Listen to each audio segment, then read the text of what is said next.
O nosso país possui mais de 200 milhões de habitantes e todos eles querem gestão do lixo, querem coleta de água pluvial para reaproveitamento, para não inundar a sua rua. Cidades importantes do mundo, como Paris, Buenos Aires, Jacarta, reestatizaram os seus serviços de água. O Brasil está seguindo no outro modelo. Não vai ser um modelo único, vai ser um mix. Em algumas regiões, o Estado vai ter que entrar, porque não vai haver interesse da iniciativa privada.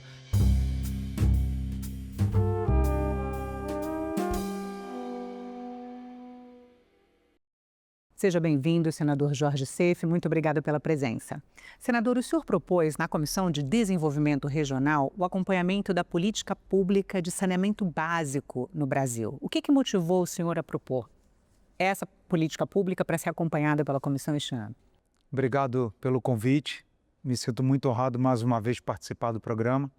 Na verdade, eu como cidadão brasileiro me sinto muito desconfortável. Para mim é um antagonismo muito grande saber que um país de tantas riquezas, um país que alimenta praticamente o mundo inteiro com suas proteínas, com seus grãos, um país que tem petróleo, um país que tem pescado, que tem suíno, que tem bovino, que tem aves, um país que tem soja, tem milho, tem tantas riquezas maravilhosas, saber que ainda quase 40 milhões de brasileiros, como eu e você, não dispõem de uma bica, de uma torneira, de um chuveiro para tomar água, que muitas vezes precisam se deslocar até locais, inclusive insalubres, com água barrenta, com água suja, para poder banhar-se, para fazer comida para os seus filhos.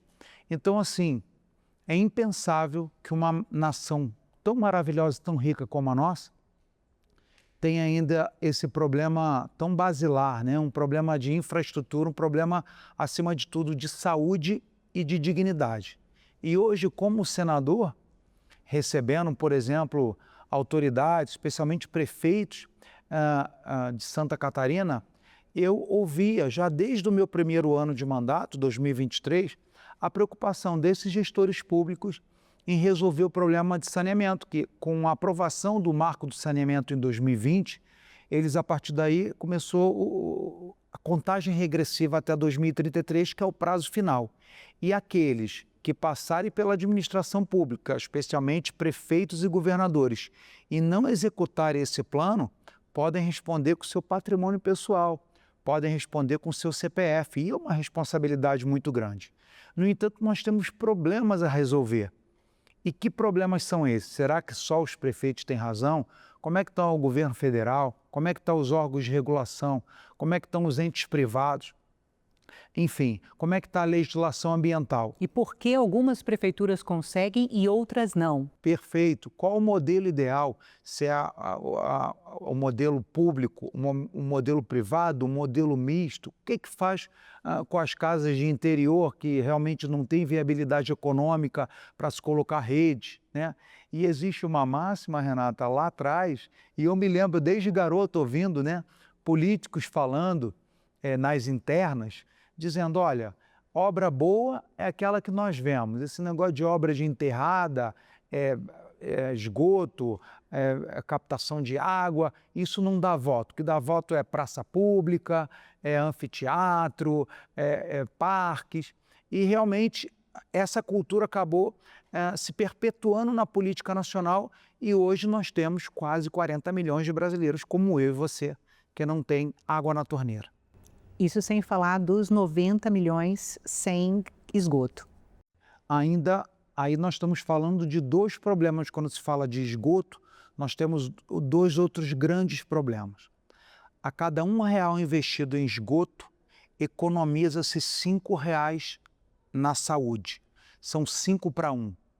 Então, mesmo que você não goste de esgoto, mesmo que você não goste de saneamento básico, goste pelo menos de saúde. Se você não gostar de saúde, goste de economia, de grana, de finanças no seu município. Então, esse é um primeiro problema. Saúde, quando você não tem esgotamento adequado, quando não tem tratamento, quando não tem esgoto a céu aberto na porta da sua casa, sua população vai adoecer. E essa população vai procurar e vai sobrecarregar o sistema de saúde pública. E o segundo problema não menos importante, que é a questão do ambiente, o meio ambiente, o cuidado com o meio ambiente, o cuidado com a salubridade, o cuidado, por exemplo, com o cheiro, com o bem-estar, né? Enfim, são dois problemas gravíssimos que se resolve se todos nós juntos, parlamento, governo, entidades privadas, entidades públicas, prefeituras, nos unirmos para rever um projeto que, tenho certeza, foi uma grande evolução e revolução no Brasil, que foi o marco no saneamento. E por que agora, depois de 4, 5 anos, nós estamos revendo essa política? Exatamente, é um pit stop para vermos os problemas que a legislação, os êxitos, os problemas, as dificuldades de cada um dos lados, para rediscutirmos isso no Senado Federal e propormos mudanças que sejam, logicamente, para beneficiar e acelerar o processo de saneamento básico no Brasil. Nas audiências públicas, o senhor está ouvindo todos os grupos de interesse, as agências reguladoras, as operadoras de saneamento, governos estaduais, municipais, o governo federal, assim, qual o diagnóstico que o senhor faz até agora da política de saneamento no país? Olha, ela teve muitos pontos positivos, mas como foi uma política nova e toda política nova ela corre riscos de exagerar, né, para algum lado ou exagerar ou subdimensionar os problemas.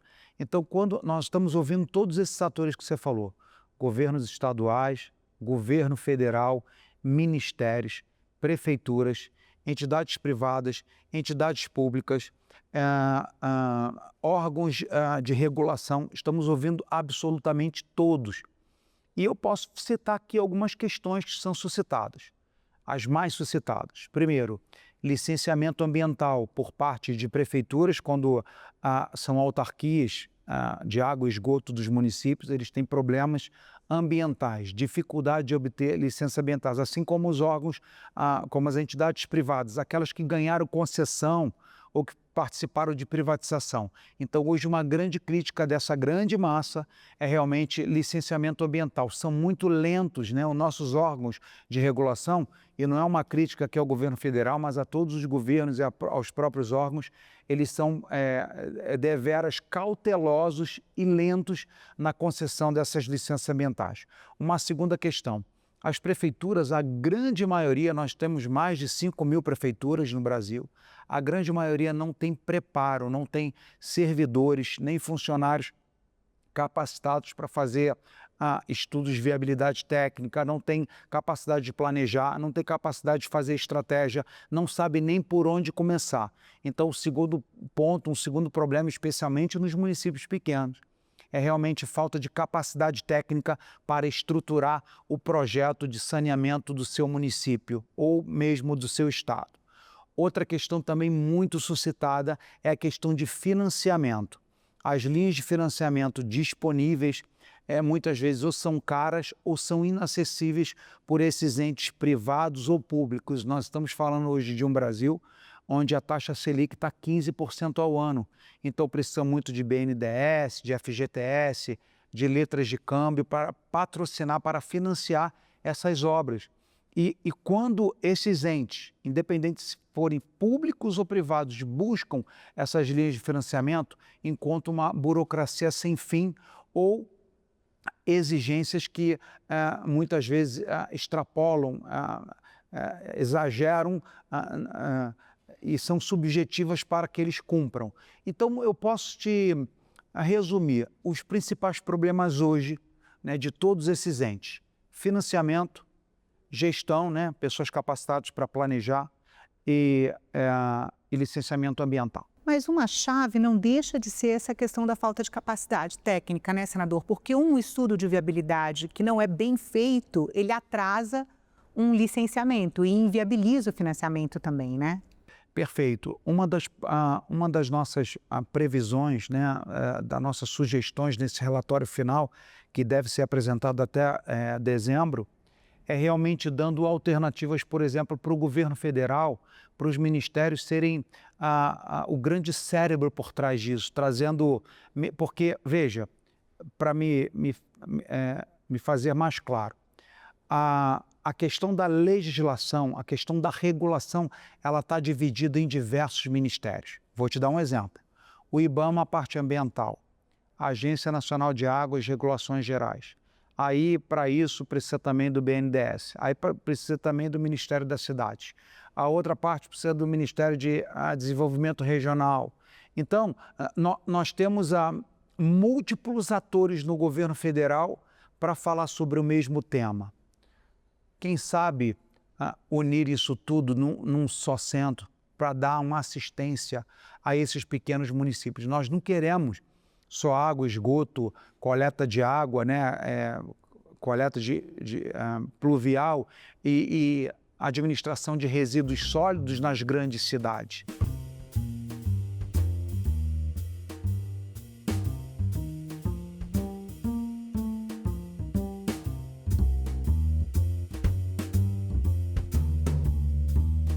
O nosso país é um país continental, o nosso país possui mais de 200 milhões de habitantes, todos eles querem gestão do lixo, querem coleta de água pluvial para reaproveitamento, para não inundar a sua rua, todos eles querem esgotamento, todos eles querem água potável na bica, na pia, na torneira. Então isso é um objetivo nosso muito amplo e precisa ser um esforço de todos.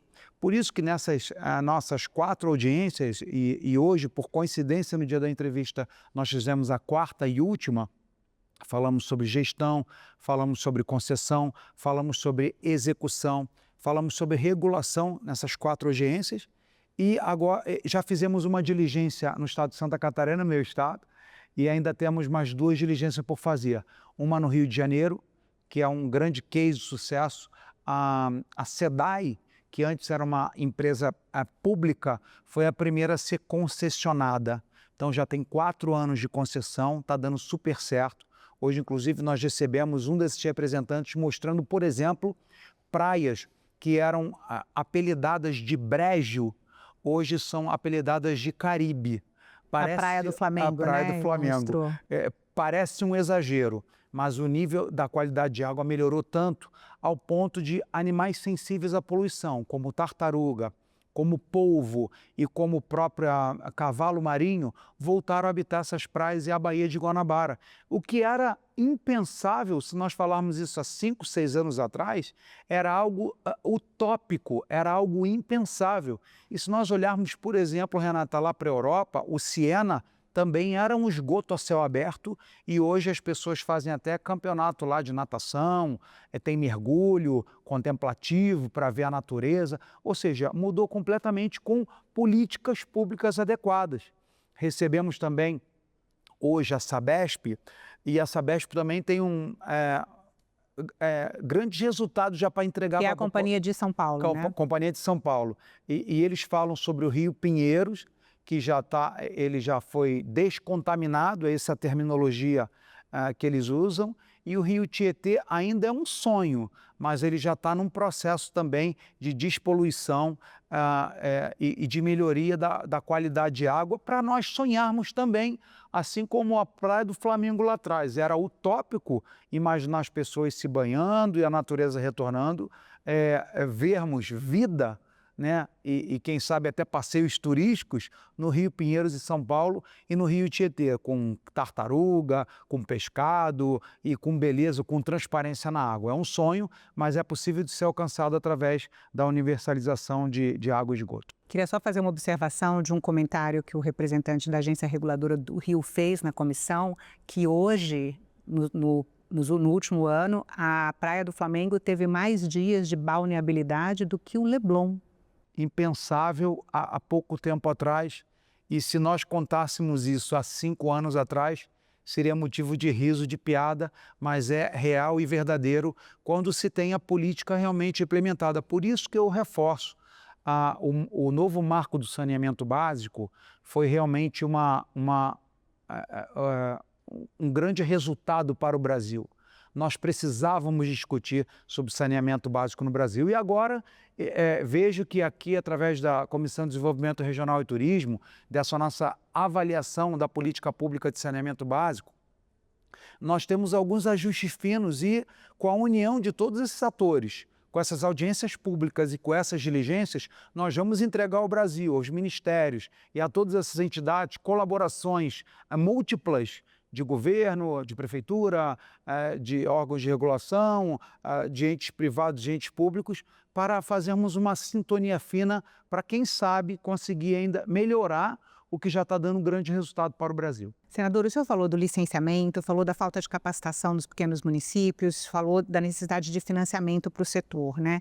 Agora eu queria chamar a atenção de mais um ponto. A representante da Confederação Nacional dos Municípios, quando veio a uma das audiências públicas, ela considera que, na prática, os estados acabam tendo o poder da decisão, mas a responsabilidade e a cobrança recai sobre os municípios, né? Como é que o senhor vê a questão? Vai ser preciso fazer um rearranjo de poderes? Eu não tenho dúvida, porque muitas vezes o Estado, o governo municipal precisa de alguma decisão do governo estadual, ou precisa de algum órgão do governo estadual, ou precisa de alguma liberação de recurso, enfim. Existe uma interdependência de municípios, Estado e governo federal. Existe uma interdependência muito grande. Mas não é assim que uma federação funciona, senador? Sim, perfeitamente. O problema é que existe hoje uma burocracia extrema, uma falta de centralização dessas informações muito espalhadas, muito fragmentadas, o que dificulta demais a vida das pequenas prefeituras, que nós sabemos, muitas vezes não tem estrutura. Então, que o Estado seja um colaborador, que a União seja um colaborador e que nós possamos concentrar no mínimo de órgãos possível. Quem sabe fazer uma comissão de governo federal, governo estadual e representantes dos municípios, para que essas informações centralizadas, inclusive para orientar esses municípios, que no final, como você bem disse e eu ressaltei no início da entrevista, quem responde isso é o prefeito. Responde com o seu patrimônio. Responde com o seu CPF. Ele está muito preocupado porque ele precisa cuidar da cidade, ele é pai de família, às vezes tem até seu pequeno negócio e precisa viajar a Brasília, precisa viajar até, por exemplo, no caso de Santa Catarina, sair lá do interior de Santa Catarina e ir lá em Florianópolis, entender, perguntar, questionar. Nós sabemos que o serviço público ele é lento, então muitas vezes com 1, 2, 3 visitas ele não resolve. E o problema vai passando, os anos vão passando e a sua preocupação, a sua tribulação e a sua responsabilidade vão crescendo porque o tempo dele executar essa sua obrigação acaba se reduzindo. Então nós precisamos sim, com esse nosso relatório final, ver alguma forma de facilitar, acima de tudo, a vida do prefeito, que ao final, o fim da história, ele é o grande responsável pela implementação da política de água e esgoto, de saneamento básico. Senador, a regionalização é um dos pilares, né, do marco legal do saneamento. A maioria dos estados já aprovou leis nesse sentido. Para quem nos acompanha, o senhor podia explicar por que essa estratégia é tão importante para a evolução do saneamento no país? Claro, vou dar um exemplo muito prático, por exemplo, em Santa Catarina. Imagina que uma empresa queira implantar o sistema de saneamento básico em Florianópolis. Opa, Florianópolis é capital. Florianópolis tem muitas pessoas que podem pagar. Florianópolis é uma região muito concentrada, então são menos investimentos. Imagina uma cidadezinha, nós ali, a Grande Florianópolis é bem grande, mas eu vou usar aqui como exemplo Santo Amaro do Imperatriz, que é uma cidade que faz parte da Grande Florianópolis, mas já não é tão populosa e as distâncias para o interior são muito grandes. Já não há tanto interesse das empresas, nem da pública nem da privada, fazer investimentos lá, porque são menos usuários, são menos tarifas a serem cobradas e uma área muito grande para ser investida. Então, o que o consórcio faz? Ele faz um equilíbrio, ele pega micro ou macro regiões, junta pequenos municípios, médios municípios e grandes municípios, de forma que haja equilíbrio nessa conta, mesmo que seja ente privado ou mesmo que seja ente público, para ele falar, olha, o meu ticket médio, né, eu vou cobrar um pouquinho aqui, um pouco mais aqui, aqui tem indústria, eu posso cobrar um pouco mais, aqui tem área nobre, eu posso cobrar um pouco mais, essa região aqui é um pouco mais vulnerável, eu preciso aplicar a tarifa social, mas que dê equilíbrio para essa empresa, repito, pública ou privada, tenha condições de fazer o investimento em saneamento básico, mas que a conta seja paga, porque você não vai investir em algo que você vai ter prejuízo. Você vai ter prejuízo, você não vai subsistir.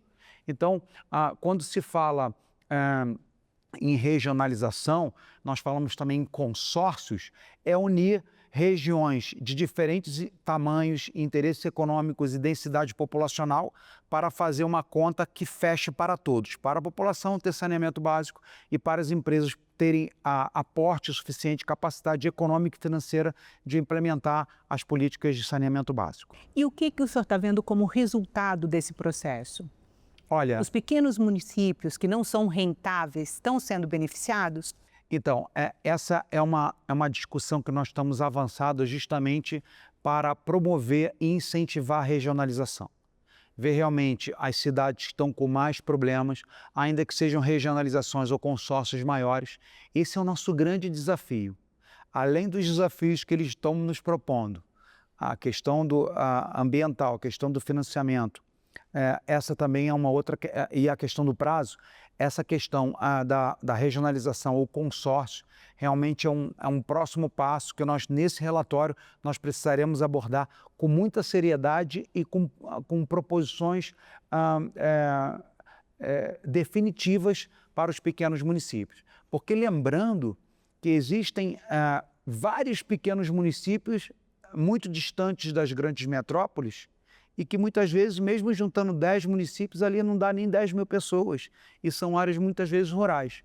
E aí, por exemplo, nós tivemos hoje na apresentação da Sabesp a questão de resoluções não convencionais, que é o uso de fossas assépticas, de biodigestores e de cisternas.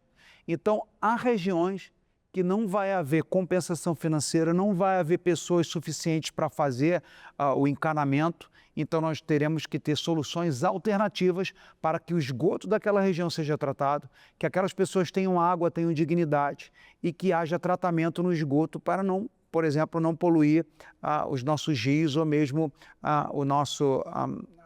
os nossos aquíferos, né? De onde sai a água que todos nós usamos. Mesmo que não sejam montadas redes, é isso, senador? Exatamente. Uma solução alternativa para pequenos municípios, mas que entra no consórcio que a operadora vai atender a região. Exatamente. A consorciada chega a uma conta que fala, olha, não tem como nós investirmos em redes, né? Esgoto, tubo, nessa região, porque não tem compensação econômica, exatamente devido ao baixo número de habitantes e devido à grande área territorial. Então, esses consórcios poderão sugerir essas soluções não convencionais, que são processos que o Brasil inteiro conhece. Quem não conhece fossa séptica? Quem não conhece cisterna? Quem não conhece biodigestor? Talvez o biodigestor menos pessoas conheçam, mas há formas sim de dar dignidade para essas pessoas, mesmo em áreas mais remotas, em áreas rurais, sem comprometer o meio ambiente, sem comprometer a saúde e trazendo dignidade que todos nós, enquanto brasileiros e seres humanos, queremos. Senador, eu imagino que nas audiências públicas e nas diligências o senhor tem ouvido também a situação das tarifas, né? Alguns especialistas previam que as tarifas de esgoto iriam inevitavelmente subir com as privatizações para garantir lucro e até o pagamento da própria outorga, né? O que o senhor avaliou até agora? Olha, o que eu tenho visto é que, por exemplo, as concessionárias, as que foram privatizadas ou concessionadas, elas têm uma grande preocupação com a tarifa social, porque elas sabem que existem um grande número de brasileiros em vulnerabilidade social e que realmente não conseguem pagar essa tarifa cheia. Então, eles têm optado por sobrecarregar, ou seja, aumentar um pouco mais nas contas comerciais e industriais, nos bairros mais nobres, para beneficiar e para poder aplicar realmente as tarifas sociais. As respostas e as apresentações que nós temos visto até agora, de concessionárias e de empresas privatizadas, que realmente tem sido inclusive imposto na hora do leilão, na hora da outorga, essa condição, e eles têm essa preocupação e têm realizado com êxito até o momento. Senador, cidades importantes do mundo, como Paris, Buenos Aires, Jacarta, reestatizaram os seus serviços de água. O Brasil está seguindo no outro modelo. O senhor acha que o setor e os reguladores aprenderam com os erros internacionais? Eu creio que nós vamos ter de tudo. Não vai ser um modelo único, vai ser um mix. Em algumas regiões, o Estado vai ter que entrar, porque não vai haver deserto. nas licitações, não vai haver interesse da iniciativa privada justamente devido ao alto número de investimento.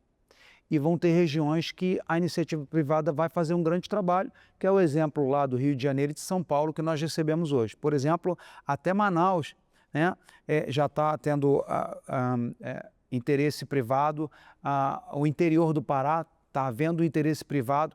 Eu creio que a maioria, eu não digo a maioria, mas eu creio que pelo menos 50% nós vamos conseguir, em áreas mais populosas, interesse da iniciativa privada.